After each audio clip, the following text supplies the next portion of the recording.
विमान।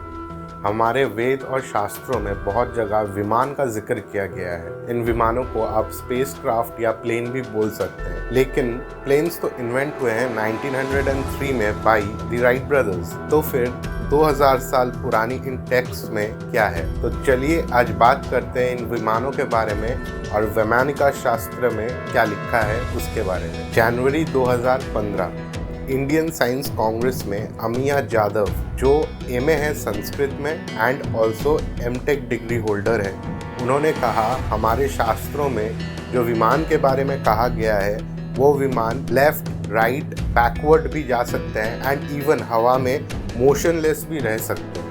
इनके इस कमेंट पे नासा के एक साइंटिस्ट ने इसे सूडो साइंस कहा एंड प्रोटेस्ट किया इनके इस स्टेटमेंट पर। But on the other hand Sri Lankan civil aviation authority के वाइस चेयरमैन श्री शशि दानातुंग का कहना है कि रामायण माइथोलॉजी नहीं, हिस्ट्री है एंड श्रीलंकन गवर्नमेंट के पास इस बात का प्रूफ है दैट रावण पुष्पक विमान चलाते थे, जो कि उन्होंने कुबेर से ले लिया था जब उन्होंने यूसर्प किया था लंका को। Rishi Bharadwaj written a text called Vaimanika Shastra 2000 years ago। इस टेक्स्ट में डिस्क्रिप्शन है विमानों का, जैसे रुक्मा विमान जो मर्करी यूज करता है एज फ्यूल, देन वायु रथ पावर्ड बाय विंड एंड विद्युत रथ जो सोलर एनर्जी यूज करता है टू फ्लाई। एक विमान बनाने के लिए जो नेसेसरी मटेरियल्स चाहिए like special cloth, metals, alloys, aeronautical glasses, इन सब का डिस्क्रिप्शन वैमानिका शास्त्र में डिटेल्स में दिया गया है। वैमानिका शास्त्र में इन विमानों के बारे में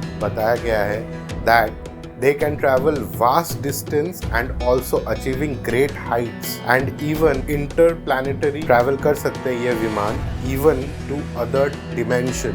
लेकिन कहीं भी ये कहा नहीं गया है कि ह्यूमंस ने विमान को बनाया है। हर जगह यही बोला गया है कि ह्यूमंस को वो नॉलेज दी गई थी ताकि वो विमान बना पाए। जैसे पुष्पक विमान को बनाया है विश्वकर्मा भगवान ने, जो एक देवता थे, ह्यूमन नहीं। Whereas विमान यूज्ड बाय किंग शाल्वा इन महाभारता, उसको बनाया है माया दानव ने, जो एक असुर थे, वो भी ह्यूमन नहीं थे। एक थ्योरी ये भी है that the Anunnakis of ancient Sumeria, जो एक सुपीरियर स्पीशीज ऑफ एलियंस थे, उन्होंने ह्यूमंस को बनाया अपने इमेज पे just to mine gold on earth. The Anunnakis and the ancient Egyptian god consume करते थे मोनो एटॉमिक पाउडर्ड गोल्ड, जिसको माना कहा जाता था। एक मिथ है दैट ये माना को कंज्यूम करने से एक एंटिटी अपना ब्रेन का 100% पोटेंशियल तक अचीव कर सकता है। ये मोनो एटॉमिक गोल्ड के कुछ स्ट्रेंज प्रॉपर्टीज भी है, जैसे व्हेन हीटेड ये वेटलेस हो जाता है एंड डिसअपियर कर जाता है। बट द क्वेश्चन इज ये डिसअपियर होकर जाता कहाँ है?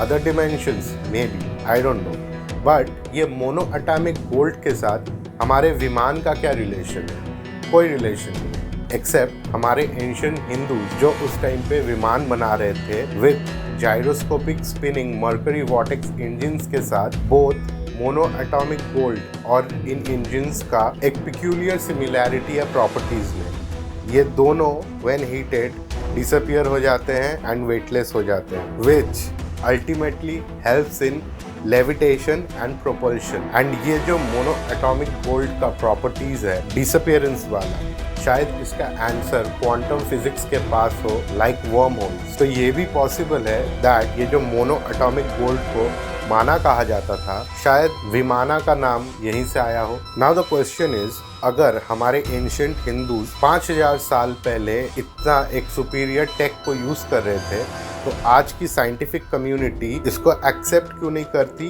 एंड इस पे और आगे काम क्यों नहीं करती? Aerospace engineer Travis Taylor of university of California 2017 में एक एक्सपेरिमेंट करते हैं। वो एक 3D क्राफ्ट बनाते हैं according to the aerodynamic specification given in the Vaimanika Shastra, and एक एक्सपेरिमेंट करते हैं दैट ये क्राफ्ट क्या लेविटेशन या फॉरवर्ड फ्लाइट ले पाएगा, and the craft passed with flying colours. Vaimanika शास्त्र में आयन पावर्ड एंड ये डिसअपियरिंग प्रॉपर्टी वाला विमान, जिसको हम स्टेल्थ मोड भी कह सकते हैं, इसके बारे में 2000 साल पहले लिखा गया है। एंड सरप्राइजिंगली यूएस का F-170 नाइट हॉक पहला प्लेन था जो स्टेल्थ मोड पे उड़ता था। बेसिकली स्टेल्थ मोड मतलब एक प्लेन जाएगा जो नेकेड आई से एंड कुछ केसेस में रडार्स में भी नहीं दिखेगा। तो क्या ये पॉसिबल है that governments of the world Vimanika Shastra के दिए हुए टेक्नोलॉजी पे काम कर रही है confidentially, but the public has no clue about it? ये क्वेश्चंस मैं आपके लिए छोड़ता हूँ। तो गाइज, ये था अपना एपिसोड ऑन विमानिका शास्त्र। अगर आपको ये पसंद आया episode, then do like, subscribe and share. Also press the bell notification. This is me Soham signing off today. Until next time.